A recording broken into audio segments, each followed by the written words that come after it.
everyone, good afternoon. This is Alessandra, and it is another edition of 2 O'Clock Break with Ali. And I hope that this Wednesday finds you happy and healthy.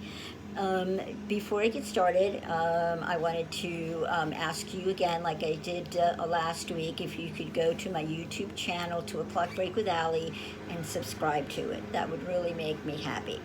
And before I get started with my question, I wanted to tell you a little story. When I first moved here to Pennsylvania from Dover, Delaware, I used to go to this Catholic church, and my children and I used to go to the 7 o'clock Sunday night youth mass. And there, besides the upbeat music, there was also a priest that we really loved, and this priest had a way with words. If you can say, he was a sermonologist, and kind of, I don't know if that's actually a word, but it's kind of my word for it. And one evening, he told a sermon that really stuck with me, and maybe it will stick with you too.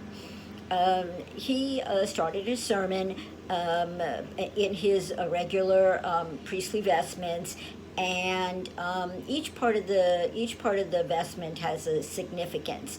And so, as the sermon went along, he said something like, "This is the fascia, and the fascia stands for piety. But sometimes I really don't feel pious." And so he would take it off, and then he would go to another piece of the row part and say, "This stands for such and such, but sometimes I don't feel that way," and so he would take it off. And by the time he was done, he had a T-shirt on that had a picture of beer on it. He had a pair of beige khaki shorts, socks, and his priest shoes, a black pair of shoes.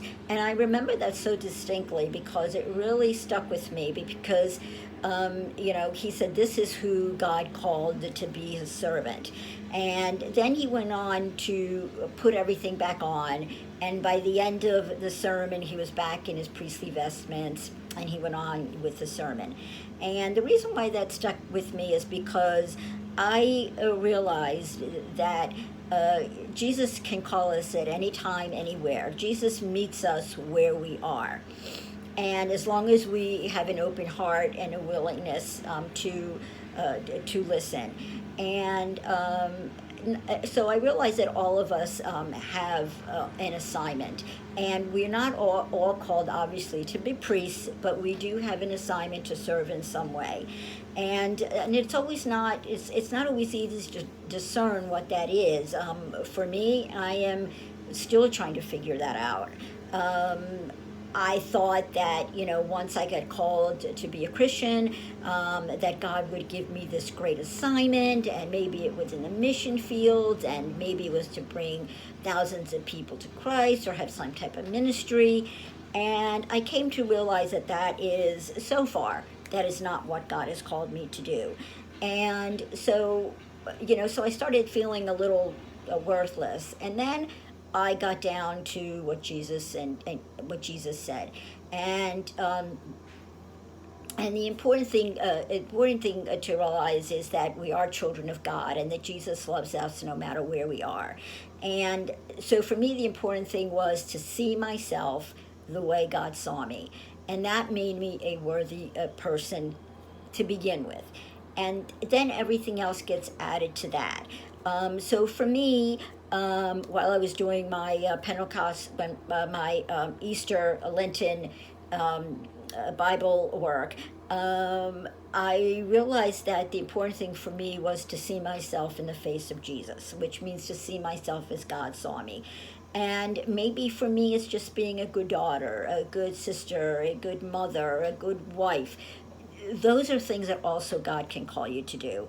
It doesn't have to be these miraculous things. As long as you do those things with God in mind, with Jesus in your heart, and you do them as well as you can. And I think that's all that God really can ask of us. So my question for you then again today is, what are you called to do? What is Jesus calling you to do? So hopefully during the week you can think about that a little bit, And as my father used to say, I will see you next time, God willing, and I'll talk to you soon. Bye.